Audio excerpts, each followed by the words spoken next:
ஆண்டவராகிய இயேசு கிறிஸ்துவின் கிருபையும் சமாதானமும் உங்கள் அனைவரோடும் கூட என்றென்றைக்கும் இருப்பதாகும். நான் உன்னை விட்டு விலகுவதும் இல்லை, உன்னை கைவிடுவதும் இல்லை என்று சொன்ன நம்முடைய ஆண்டவராகிய இயேசு கிறிஸ்து என்றென்றும் நம்மோடு இருந்து நம்மை காக்கிறார். சமாதானமும் இருக்கும். எரேமியா 42ஆம் அதிகாரம். கர்த்தருக்கு கீழ்ப்படிவது எப்படி? அதை தெளிவாக இந்த செய்தியில் கற்றுக்கொள்ளுங்கள். ஏன் கீழ்ப்படிய வேண்டும் அதையும் தெரிந்து கொள்ளுங்கள். கீழ்ப்படிதல் என்றால் என்ன என்பதை குறித்து தியானித்திருக்கிறோம். இதே அதிகாரத்தில் கீழ்ப்படிதல் ஏன், அதாவது கீழ்ப்படிதல் என்றால் என்ன, ஏன் கீழ்ப்படிய வேண்டும், எப்படி கீழ்ப்படிய, இந்த காரியங்களை நாம் தெளிவாக இந்த கற்றுக்கொள்ளலாம். இந்த வேத பகுதியை அடிப்படையாக கொண்டு வேத பகுதிகளை ஆராய்ந்து எரேமியா 42 நடந்த சம்பவங்கள் சுருக்கமாக முதலில் நடந்த காரியங்களை தெரிந்து. இஸ்ரவேலர்கள் அநியாயமாக கர்த்தரை விட்டு விலகி நடந்தார்கள். பாவத்திற்கும் விக்கிரகாராதனைக்கும் இடம் கொடுத்தார்கள். எல்லாவித பாவங்களையும் செய்திருந்தார்கள். கர்த்தர் பல நூற்றுக்கணக்கான ஆயிரக்கணக்கான வருடங்களாக அவர்களை எச்சரித்து அவர்கள் கர்த்தரை விட்டு நூற்றுக்கணக்கான வருடங்களாக நியாயாதிபதிகளையும் தீர்க்கதரிசிகளையும் அனுப்பி அவர்களை நல்வழிப்படுத்தினார். ஆனாலும் அவர்கள் திரும்ப திரும்ப கொஞ்ச காலம் திருந்தினாலும் மீண்டுமாக பாவத்திற்கு இடம் கொடுத்து வாழ்ந்து கொண்டிருந்தார்கள். இப்படி அவர்கள் பாவத்தில் பெருகும் பொழுது பாவம் பெருகி பெருகி வந்து கடைசியில் அந்த பாவத்தின் உச்சமாக கர்த்தருக்கு விரோதமான செயல்கள், எல்லா பாவமும் கர்த்தருக்கு விரோதமானதுதான். முதலில் பாவம் மனிதர்களுக்கு விரோதமாக தொடங்கும், முடியும் போது அது கர்த்தருக்கு விரோதமாக நேரடியாக கர்த்தரை எதிர்க்கிற காரியமாய் முடியும். இது பொல்லாதவரின் தந்திரம். மனிதர்கள் இப்படிதான் தீயவர்கள் செயல்படுவார்கள். முதலில் மனிதர்களை எதிர்ப்பார்கள் தீயவர்கள், கர்த்தருடைய பிள்ளைகளை எதிர்ப்பார்கள். அது கொஞ்சம் கொஞ்சமாக வளர்ந்து கடைசியில் நேரடியாக தேவனையே எதிர்க்க துணிவார்கள். இது துன்மார்க்கரின் பழக்கம். பொல்லாதவன் அப்படிதான் அவர்களை வழி நடத்துவார். இப்படி இருக்க இஸ்ரவேலர்களின் அக்கிரமம் பெருகி கர்த்தருக்கு கீழ்ப்படியாமல் போனார்கள். எரேமியா தீர்க்கதரிசியின் காலத்தில் சுமார் இன்றிலிருந்து 2500 வருடங்களுக்கு முன்பாக எரேமியா தீர்க்கதரிசியின் காலத்தில் அவரை எழுப்பி கர்த்தர் 40 வருடங்கள் அவரை தீர்க்கதரிசனம் சொல்கிறார்கள். அப்படி சொல்லிக் கொண்டு இருக்கும் பொழுதே பல தீர்க்க தரிசனங்களால் அவரை எச்சரித்து, பல தீர்க்க தரிசனங்களால் கர்த்தர் இஸ்ரவேலரை எச்சரித்தும் அவர்கள் கீழ்ப்படியாமல் தொடர்ந்து பாவம் செய்து வந்ததினால் கர்த்தர் இஸ்ரவேலரின் சத்துருக்களான பாபிலோனியர்களிடத்தில் அவர் ஒப்பு கொடுத்தார். பாபிலோன் ராஜாவாகிய நேபுகாத்நேச்சார் ராஜா வந்து இஸ்ரவேலை கொள்ளையடித்து ஜனங்களை சிறைப்பிடித்துக் கொண்டு பிரபுக்கள் ராஜாக்களை சிறைப்பிடித்துக் கொண்டு போய் இப்படியாக பல சம்பவங்கள் நடந்தது. மீதியான ஜனங்கள் இஸ்ரவேலில் இருந்தார்கள். இரண்டாவது முறை எச்சரித்தும் அப்படி அது நடந்து முடிந்த பின்பும் மீண்டும் மீறி இருந்த ஜனங்களும் பாவம் செய்தார்கள். அதனால் கர்த்தர் மீண்டும் தீர்க்க தரிசனம் உரைத்தார், எரேமியா மூலமாக எச்சரித்தார். அப்பொழுதும் கேட்கவில்லை. எத்தனை முறை கர்த்தரை எச்சரித்தும் இவர்கள் கேட்கவில்லை. எனக்கு கீழ்ப்படிந்திருங்கள் என்று கர்த்தர் சொல்லியும் கேட்காமல் மீண்டும் மீண்டும் தவறு செய்தார்கள். அதே நிமித்தம் மீண்டும் கர்த்தர் பொல்லாதவர்களிடம் அந்நியர்களிடம் ஒப்படைத்தார். அந்நியர்களுக்கு அடிமையாயிருங்கள். சொந்த பூமியில் நிம்மதியாய் வாழ முடியாமல் அந்நியர்களிடத்தில் ஒப்படைத்தார். அநேகம் பேர் சிறைப்பிடிக்கப்பட்டு போனார்கள். பாபிலோன் ராஜா மீண்டுமாக, அதாவது சிதேக்கியா ராஜாவின் காலத்தில் சிதேக்கியா ராஜா செய்த தவறு நிமித்தமாக இப்படியாக நடந்தது. நேபுகாத்நேச்சார் ராஜா மீண்டுமாக சிறைப்பிடித்துக் கொண்டு போய்விட்டார். எஞ்சி இருந்த இஸ்ரவேலில் கொஞ்ச ஜனங்கள் இருந்தார்கள். அவர்களுக்கும் மீண்டும் அவர்களுடைய அக்கிரமங்களும் பெருகி இருந்ததினால் அவர்கள் கர்த்தருடைய தீர்க்கதரிசியாகிய எரேமியாவையே எதிர்த்தார்கள். உண்மையான தீர்க்கதரிசியாகிய பரிசுத்தமான மனிதர், அவரை போல பாடுபட்டு தீர்க்க தரிசனம் உரைத்தவர்கள் எத்தனை பேர் இருப்பார்கள். எத்தனை கடினமான காரியம் அது. அத்தனை சுமைகளையும் சுமைந்து தன் வாழ்க்கையில் மிகப்பெரிய போராட்டத்தை போராடி துன்பத்தை அனுபவித்து தீர்க்க தரிசனம் உரைத்த எரேமியா. பல எதிரிகள், அவரை சூழ்ந்த எதிரிகள் கூட்டம்தான் என்றே சொல்லலாம். யாரும் ஒருவர் கூட ஆதரவாக இருந்ததாய் தெரியவில்லை. எரேமியாவின் ஒரே துணை கர்த்தர் என்றே தோன்றுகிறது. வேறு யாரும் அங்கு இல்லை. அப்படியாக அவர் போராடி துன்மார்க்கருக்கு அவர் நியாய தீர்ப்பை சொல்லி கர்த்தருடைய வார்த்தைகளை எச்சரிப்பை கொடுத்து எல்லாம் செய்தார். ஆனால் அவரையே கொல்லுவதற்கு எத்தனித்தார்கள். எல்லோரும் சூழ்ந்து கொண்டு கொல்ல முயற்சித்தார்கள். ஆனால் கர்த்தருடைய கிருபையினால் எபெத்மெலேக் என்னும் மனிதனால் கர்த்தர் காப்பாற்றினார் எரேமியாவை. இப்படி செய்து கொண்டிருந்த அந்த மீதி இருந்த கொஞ்ச இஸ்ரவேலர்களும் மிகுந்த துன்பத்திற்கு உண்டாக்கி கடைசியில் பாபிலோன் ராஜா வந்து கொள்ளையடித்து எருசலேமை சுட்டெரித்து போட்டு தேவாலயத்தை சுட்டெரித்து போட்டு இப்படியெல்லாம் நடந்து முடிந்ததும் கொஞ்சம் மீதி இருந்த ஜனங்கள் மட்டும் இறந்தவர்கள் தவிர மீதி இருந்தவர்கள் எல்லாம் சேர்ந்து கொண்டு எகிப்துக்கு போக புறப்பட்டார்கள். இஸ்ரவேலில் இருந்தால் இனி நம்மை கொன்று போடுவார்கள் என்று எகிப்துக்கு புறப்பட்டு போகிறார்கள். கிம்காம் என்னும் மேடையில் தங்கி இருக்கிறார்கள் எகிப்துக்கு போவதற்காக. அப்பொழுது அவர்கள் எரேமியாவினிடத்தில் தீர்க்க தரிசன வைக்கும்படி கர்த்தரிடத்தில் விண்ணப்பம் செய்யும்படி கேட்கிறார்கள். அதாவது என்ன முடிவெடுப்பது? நாங்கள் எகிப்துக்கு போகலாமா? நாங்கள் என்ன செய்ய வேண்டும்? இல்லை காப்பாற்றிக் கொள்ள நாங்கள் என்ன செய்ய வேண்டும் என்று கர்த்தரிடம் கேட்டு சொல்லுங்கள் என்று சொல்லுகிறார்கள். இஸ்ரவேலர்கள் இப்படி வந்து கேட்டு சொன்னதும் எரேமியா கர்த்தரிடத்தில் போய் ஜெயிக்கிறார். இவர்கள் காப்பாற்றப்பட வேண்டும் என்று இவர்களுக்காக விண்ணப்பம் செய்கிறார். இப்படி அவர் கேட்ட பின்பு 10 நாள் கழித்து கர்த்தர் சொல்லுகிறார், நீங்கள் இங்கேயே இருங்கள். எகிப்துக்கு போனால் நீங்கள் அங்கு யுத்தம் இல்லை, போராட்டம் இல்லை, எந்த துன்பமும் இல்லாமல் கொள்ளை நோய் இல்லை, பஞ்சம் இல்லை, நல்லபடியாக வாழலாம் என்று புறப்படுகிறீர்கள். அங்கு போனால் நீங்கள் எது இல்லை என்று நினைத்தீர்களோ அதெல்லாம் வந்து உங்களை கொன்று போடும். இங்கேயே இருங்கள், நான் உங்களை பாதுகாப்பேன், இஸ்ரவேலிலேயே இருங்கள் என்று கர்த்தர் சொல்லுகிறார். ஆனால் இவர்கள் எரேமியாவை கேட்க சொல்வதற்கு முன்பே எரேமியாவினிடத்தில் வாக்கு கொடுத்தார்கள். கர்த்தர் நன்மை சொன்னாலும் சரி, தீமை சொன்னாலும் சரி, எதை சொன்னாலும் நாங்கள் கேட்கிறோம் என்றார்கள். அப்படி சொன்னார்கள். எரேமியா கர்த்தரிடத்தில் கேட்டார். 10 நாள் கழித்து கர்த்தர் பதில் கொடுத்தார். இவர்கள் அந்த வார்த்தையை ஏற்றுக்கொள்ளவில்லை. இவர்கள் விருப்பப்படி எகிப்துக்கு புறப்பட்டார்கள்.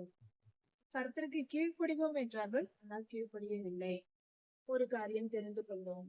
இவர்கள் இப்படி போனது தவறு என்று நமக்கு தெரியும். அதனால் ஆண்டவர் சொல்லி இருந்தார் எரேமியா மூலமாக, என் வார்த்தையை மீறி போனால் நீங்கள் அழிந்து போவீர்கள், கொலை நோய் வரும், பஞ்சம் வரும், பட்டயம் வரும், எல்லோரும் அழிந்து போவீர்கள். எகிப்துக்கு போனால் நான் அழிப்பேன் என்று கர்த்தரை சொல்லிவிட்டார். ஆனாலும் அதை கேட்ட பின்பும் இவர்கள் போட்டார்கள். இதுதான் சம்பவம் நடந்தது 42ஆம் அதிகாரத்தில். இப்படி நமக்கு விருப்பம் இல்லாத காரியத்தை கர்த்தர் சொல்லும் பொழுது அதை கேட்டால் அதற்கு பெயர்தான் கீழ்ப்படிதல் என்று நாம் பார்த்தோம். இப்பொழுது கீழ்ப்படிதல் எப்படி இருக்க வேண்டும், எப்படி நம்மால் கீழ்ப்படிய முடியும் என்ற அந்த வழியை நாம் தெரிந்து கொள்வோம். அதற்கு முன்பாக கீழ்ப்படிதலுக்கு ஒரு ஆழமான ஒரு சத்தியம் தேவைப்படுகிறது. கீழ்ப்படிதல் என்பது ஏன் கீழ்ப்படிய வேண்டும் என்பதையும் சற்று கவனித்து பார்த்திருக்கலாம். ஏன் கீழ்ப்படிய வேண்டும் என்றால், இந்த உலகத்தில் கீழ்ப்படியுள்ள குணத்தோடு தான் நாம் பிறந்திருக்கிறோம். ஆதியிலே தேவன் ஆதாம் ஐயாவையும் ஏவாளம்மாவையும் படைத்த பொழுது அவர்கள் கர்த்தருக்கு கீழ்ப்படிந்திருந்தார்கள். அந்த சுபாவம் அவர்களுக்குள் இருந்தது. இதில் எந்த மாற்றமும் இல்லை.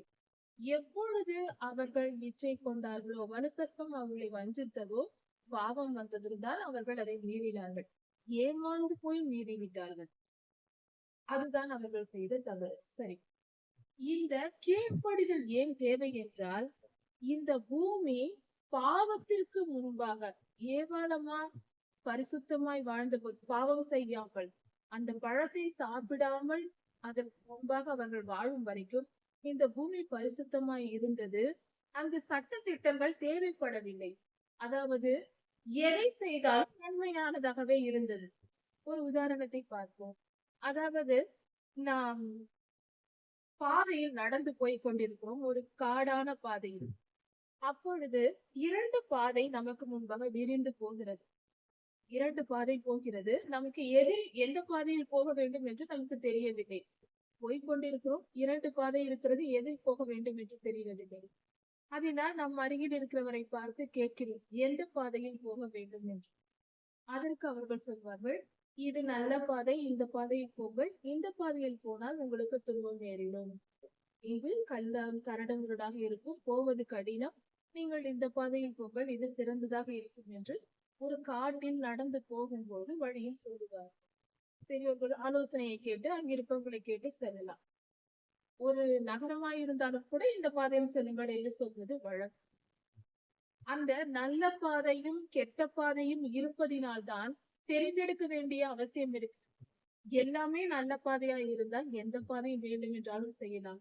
அது போல ஏவாளம்மா பாவம் செய்வதற்கு முன்பாக எல்லாம் நன்மையா இருந்தது, அங்கு பாவம் இல்லை.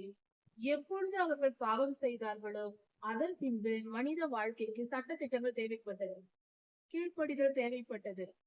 கர்த்தருக்கு நாம் கீழ்ப்படுகிறோமோ அதுவரை கீழ்ப்படிந்திருந்தார்கள். கர்த்தர் அவர்களை ஆராய சொல்லவில்லை, சட்டத்திட்டங்களை கொடுக்கவில்லை. ஆதாமுக்கும் ஏவாளுக்கும் வேதாகமும் கொடுக்கப்படவில்லை. ஆனால் பாவத்தில் விழுந்த பின்பு நம்மை மீட்டுக் கொள்ளும்படியாக கர்த்தர் சட்டத்திட்டங்களை கொடுக்கிறார்.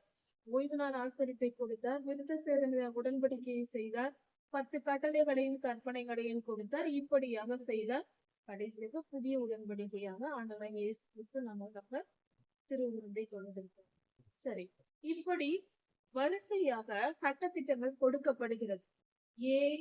இப்பொழுது நன்மையும் தீமையும் கலந்திருக்கிறது இந்த பூமியில். இப்பொழுது நாம் சட்டத்திட்டங்களை கடைபிடித்து நடந்தால்தான் நல்ல பாதையில் போக முடியும், பரிசுத்த வாழ்வு வாழ முடியும்.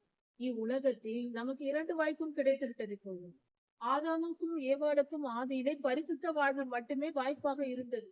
அவர்கள் பாவம் செய்த பின்பு பரிசுத்தையும் பாவத்தையும் செய்யும் வாய்ப்பு வந்துவிட்டது. அவர்களும் அவர்கள் பிள்ளைகளாகிய நமக்கும் இன்றும் இந்த உலகம் முழுவதும் சாபமும் இருக்கிறது, ஆசீர்வாதமும் இருக்கிறது. எதையும் தெரிந்தெடுக்கும் உரிமையும் நமக்கு இருக்கிறது.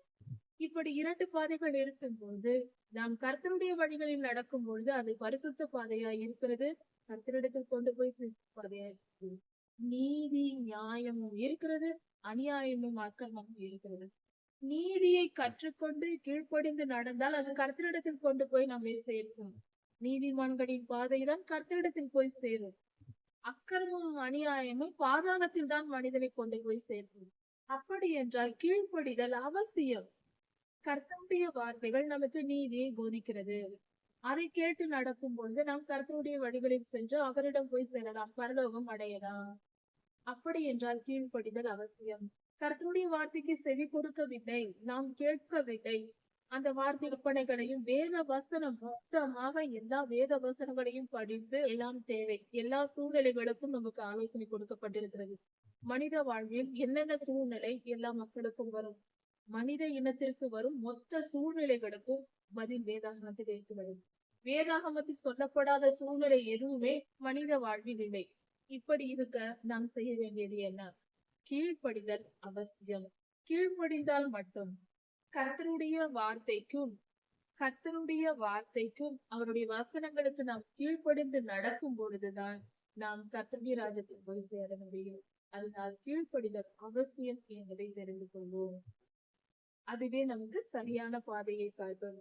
உலகத்தையும் உலகத்தாரையும் பார்த்து வாழ்ந்தால் அதில் தீமை கலந்திருப்பதினால் நாம் நித்திய ஜீவனை அடைய முடியாது. அந்த பாதையில் செல்லக்கூடாது. நீதிமானாய் வாழ வேண்டும் என்றால், கர்த்தருடைய ராஜ்யத்தை சுதந்திரித்துக் கொள்ள வேண்டும் என்றால், கர்த்தருடைய உண்மையான பிள்ளையாய் வாழ வேண்டும் என்றால், அவரிடம் சேர வேண்டும் என்றால் நிச்சயமாக கர்த்தருக்கு கீழ்ப்படிய வேண்டும், வசனத்தை கை கொண்டு நடக்க வேண்டும். வசனம் கர்த்தருடைய வார்த்தை. அவர் பிள்ளைகள் அவருக்கு கீழ்ப்படிதல் என்றால் அவர் வார்த்தைக்கு கேட்டு நடக்க வேண்டும். அதற்கு பெயர் தான் கீழ்ப்படிதல். வசனத்தின்படி வாழ்வதே கீழ்ப்படிதல். அதை புரிந்து அடுத்ததாக எப்படி கீழ்ப்படிவது? மிக கடினமான ஒரு காரியம் மனிதனுக்கு கீழ்ப்படிதல். அப்படி தோன்றுகிறது, ஆனால் உண்மையில் அது இல்லை. அது மிக சுலபமானது, புரிந்து கொண்டார். கீழ்ப்படிதல் நாம் சாதாரண ஒரு மனித வாழ்க்கை சமுதாயத்தோடு வாழ்ந்துவிட்டு புதிய ஒரு கர்த்தருடைய பரிசுத்த வாழ்க்கை வாழ வேண்டும் என்று முயற்சி செய்யும் பொழுது கீழ்ப்படிதல் கடினமாய் இருக்கு. உண்மைதான். எப்படி என்றால், நாம் பாவத்தில் பழகி இருக்கிறோம், அக்கிரமத்தில் பழகி இருக்கிறோம், அதையே போய் பேசி பழகி இருக்கிறோம். உண்மையை மட்டும் பேச வேண்டும் என்றால் சில நேரம் தடுமாறும். அதே போல எல்லா காரியத்திலும் நேர்மையா இருக்க வேண்டும் என்று சொல்லும் பொழுது அது சற்று கடினமாக தோன்றும் ஆனால் உண்மையில் அது இல்லை, கடினம் இல்லை. ஏனென்றால் அதை புரிந்து கொள்ளும் வரைக்கும் அநேக பிரசங்கங்கள் கேட்பது உண்டு. கர்த்தருடைய பிள்ளைகள் திருச்சபைக்கு செல்வதுண்டு. அங்கு அநேக போதகர்கள் போதிக்கிறார்கள், எல்லோரும் சொல்லுகிறார்கள், கீழ்ப்படிய வேண்டும் என்று போதிக்கிறார்கள். ஆனால் எப்படி கீழ்ப்படிவது என்பதை சொல்லிக் கொடுத்தால் ஜனங்களுக்கு அது சுலபமானது. எப்படி கீழ்ப்படிவது மிக தெளிவான விளக்கத்தை கர்த்தர் நமக்கு சொல்கிறார். அதை இன்று கற்றுக்கொள்வோம். எப்படி கீழ்ப்படிவது? முதலில் நாம் கீழ்ப்படியாமல் போவதற்கான மனநிலை ஏன் வருகிறது, அதை முதலில் ஆராய்வோம். ஏன் நம்மால் கீழ்ப்படிய முடியவில்லை என்பதை தெரிந்து கொண்டு அந்த காரணத்தை எடுத்து போட்டால் நம்மால் கீழ்ப்படிய முடியும். ஒரு காரியத்தை நாம் முடிவு செய்கிறோம், அதாவது ஒரு புதியதாக ஒரு வேலைக்கு செல்கிறோம் என்று வைத்துக் கொள்வோம். அந்த வேலையில் நமக்கு அதிகமாய் பணம் கிடைக்கும். ஆனால் சில தவறுகள் வாழ்வில் செய்ய வேண்டியிருக்கும். சில நேரம் பொய் பேச வேண்டியிருக்கும். சில காரியங்கள் கர்த்தருக்கு விரோதமான வேத வசனங்களுக்கு புறம்பான ஒரு சில காரியங்களை நாம் செய்ய வேண்டியிருக்கும் என்று தெரிகிறது. ஒரு புதிய வேலை கிடைத்திருக்கிறது. அநேக நாட்கள் வேலை இல்லாமல் நமக்கு ஒரு புதிய வேலை கிடைத்திருக்கிறது. எப்படிப்பட்ட ஒரு சூழ்நிலை இருக்கிறது?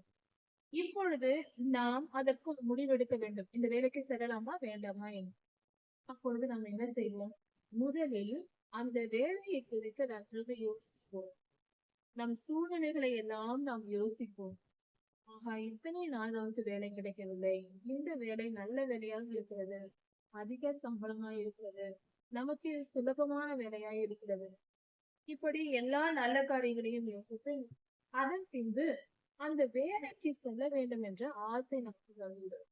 இந்த வேலை செய்ய போகிறோம், முதல் மாத சம்பளத்தில் இந்த காரியத்தை செய்ய போகிறோம், 2வது மாத சம்பளத்தில் இப்படி செய்யலாம், இந்த செலவு செய்யலாம், இப்படியாக பல திட்டங்கள் நமக்குள் போடுகிறோம். நாம் என்னென்ன செய்ய வேண்டும், என்னென்ன பொருள் வாங்க வேண்டும் என்று ஆசைப்பட்டு கொண்டிருந்தோமோ அதையெல்லாம் திட்டமிட்டு சந்தோஷப்படுகிறோம். அதன் மேல் ஒரு ஆசை வந்துவிடும். முதலில் அதை யோசித்தோ அதன் பின்பு அந்த வேலைக்கு போக வேண்டும் என்று முடிவெடுத்து விட்டோ அந்த முடிவின் மேல் ஆசையும் பட்டுவிட்டோம், ஆசையும் ஏற்படுத்திக் கொண்டோம். இதையெல்லாம் செய்து முடித்துவிட்டு சரி கர்த்தரிடத்தில் கேட்டு செய்வோம். இப்படி கர்த்தரிடத்தில் நாம் கேட்டு இந்த காரியத்தை செய்வோம் என்று நாம் ஜெபித்து கர்த்தரிடம் கேட்க நாம் ஜெபிக்கிறோம். அப்பொழுது கர்த்தர் நம்மிடத்தில் பேசுகிறார். நம் வேத வசனத்தின் மூலமாக, போதகர் மூலமாக, அல்லது நேரடியாக கர்த்தரின் குரலை கேட்க தெரிந்தவர்கள், தீர்க்கதரிசன அபிஷேகம் பெற்றவர்கள் கர்த்தர் பேசுவதை கேட்கிறது. கர்த்தர் சொல்லுகிறார், இந்த வேலை உனக்கு வேண்டாம் மகனே, இது உனக்கு வேண்டாம் என்று கர்த்தர் சொல்லுகிறார். இப்பொழுது இந்த வேலையை ஏற்றுக்கொள்ள நம்மால் கீழ்ப்படிய கடினமாய் இருக்கும். நமக்கு கீழ்ப்படிதல் வராது. முதலில் செல்லுவோம், அப்புறம் பார்த்து கொள்ளலாம் என்று கர்த்தருடைய வார்த்தையை அசட்டை பண்ணி கீழ்ப்படியாமல் அந்த வேலைக்கு சென்று விடுவோம். இது மனநிலையில் இருந்தால் இப்படிதான் கீழ்ப்படியாமை வரும். இதுதான் காரணம். அப்படி என்றால் இந்த கீழ்ப்படியாமை, கர்த்தர் வேண்டாம் என்று சொன்ன செயலை நாம் வேண்டும் என்று செய்வது கீழ்ப்படியாமை. அடங்கவில்லை, கர்த்தர் சொல்லை கேட்கவில்லை, பாவத்தை செய்கிறோம். மீறுதலே பாவம். கர்த்தரின் வார்த்தையை மீறி நடப்பதுதான் பாவம்.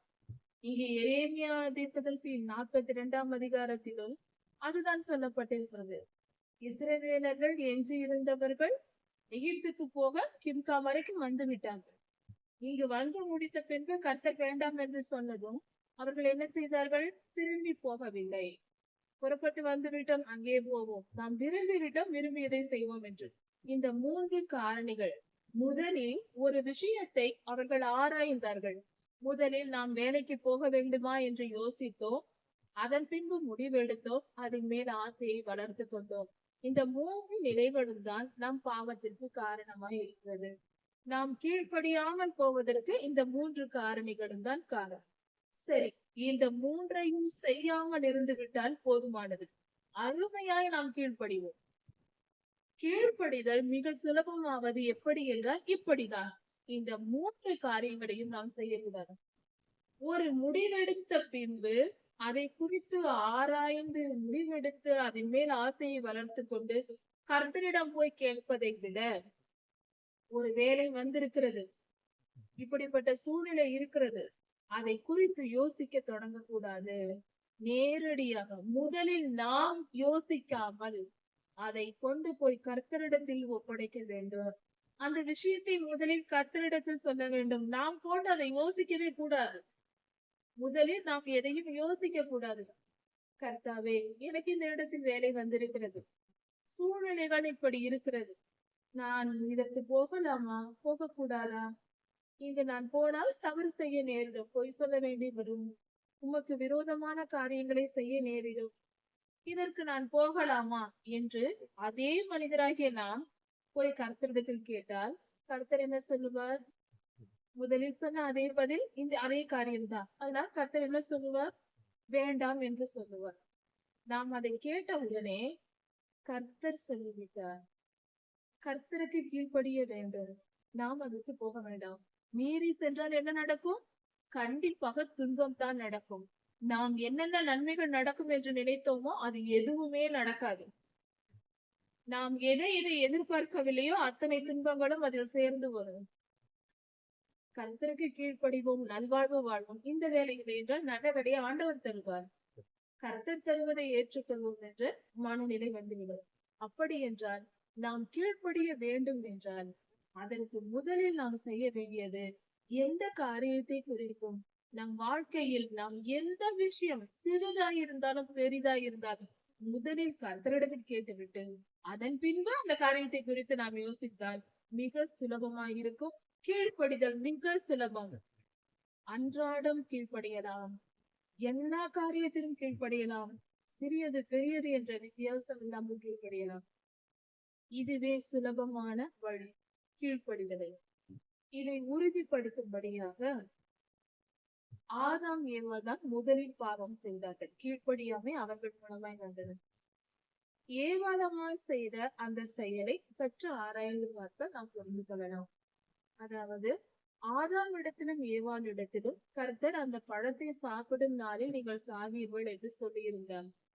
அதனால் அவர்கள் அதை புசிக்காமல் சாப்பிடாமல் இருந்தார். வலுசர்ப்பம் வந்து அதற்குள் பொல்லாத ஆவி, பொல்லாதவன் இருக்கிறான், அது வந்து ஏவாளம்மாவிடம் முதலில் கேள்விதான் கேட்கிறது. அதாவது அந்த மரத்தின் கீழ் முதலில் சென்றது ஏவாளம்மா. அங்கு அவர்கள் இருந்து அந்த பழத்தின் கனி பார்த்து ரசித்துக் கொண்டிருந்திருக்கிறார்கள். அவர்கள் அந்த இடத்திற்கு செல்லாமல் வலுசர்ப்பம் அவர்களை அழைத்து சென்றது என்று சொல்லவில்லை. அவர்கள் அந்த இடத்தில் நின்றிருக்கிறார்கள், அந்த பழத்தின் அழகை ரசித்திருக்கிறார்கள். ஆதியாகமம் 3ஆம் அதிகாரத்தை பார்க்கும் போது மிக தெளிவாய் அது புரிகிறது. அது பார்வைக்கு இன்பமும் புசிப்புக்கு ஏற்றதுமாய் இருக்கிறது என்று ஏவலம்மா தங்கள் இதயத்தில் சொல்லுகிறார். அந்த அளவுக்கு அவர்கள் நினைக்கிறார்கள், அதை விரும்புகிறார்கள். இதை பார்த்து கொண்டிருந்த வலுசர்ப்பம் கேட்கிறது, கர்த்தர் இந்த மரத்தின் பழங்கள் எல்லாவற்றையும், எல்லா மரத்தின் பழங்களையும் சாப்பிட வேண்டாம் என்று சொன்னாரா என்று கேட்கிறது. தேவ திட்டம் என்ன என்று சாத்தானுக்கு தெரியாது. கர்த்தர் அவனுக்கு வெளிப்படுத்தவில்லை, பொல்லாதவனுக்கு தெரியவில்லை. தெரியாததினால்தான் ஏவாளம்மாவிடம் மெதுவாக கேள்வி கேட்டு கேட்டு அவர்களிடம் இருந்து விஷயத்தை பெற்றுக் கொள்கிறார். எல்லா பழத்தின் மரத்தையும் சாப்பிட வேண்டாம் என்று சொன்னாரா என்று கேள்வி.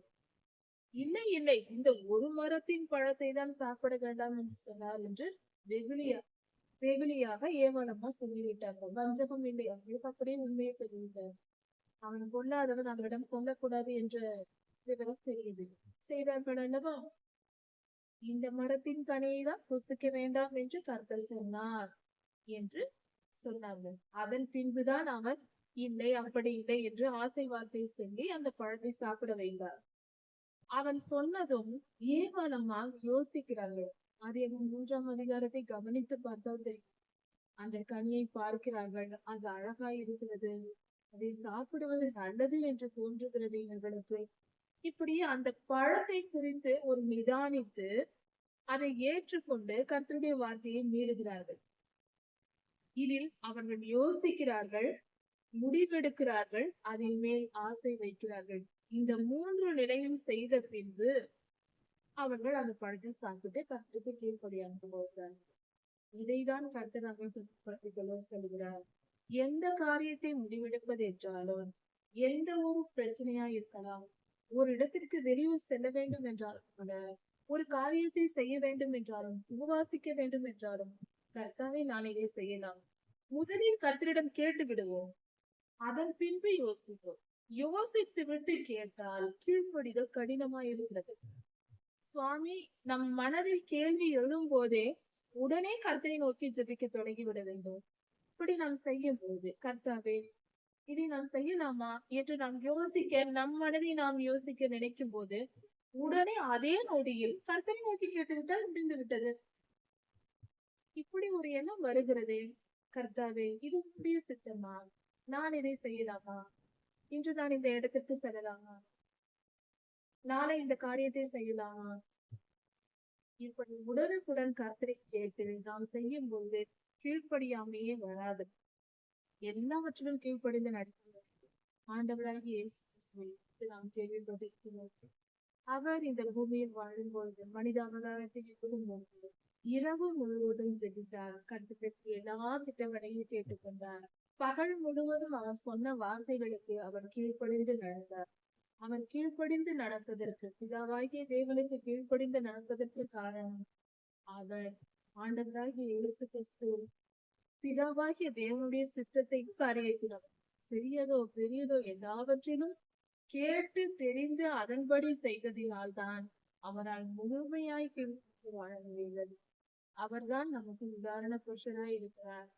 அவரை பின்பற்றி எல்லா காரியத்திலும் எதையும் நாம் முதலில் யோசிக்காமல், முதலில் கர்த்தரிடம் கேட்டு அதை தெரிந்து கொண்டு அவருடைய வார்த்தைக்கு உட்பட்டு நாம் சிந்தித்தால் சரியான வழிகள் தோன்றும். நம் வாழ்க்கையின் எல்லா காரியங்களிலும் வெற்றி பெறலாம், கீழ்ப்படியலாம், கர்த்தருக்கு பிரியமானவர்களாய் மாறி பரலோக தேசத்தை கொள்ளலாம். கர்த்தரை ஆசீர்வதிப்பாராக. ஆண்டவராக இயேசு கிறிஸ்து சீக்கிரம் வரப்போகிறார். அவருடைய வருகைக்கு ஆயத்தப்படுவோம். சீக்கிரமாய் கர்த்தருக்கு சேர்த்து மாறினாரா.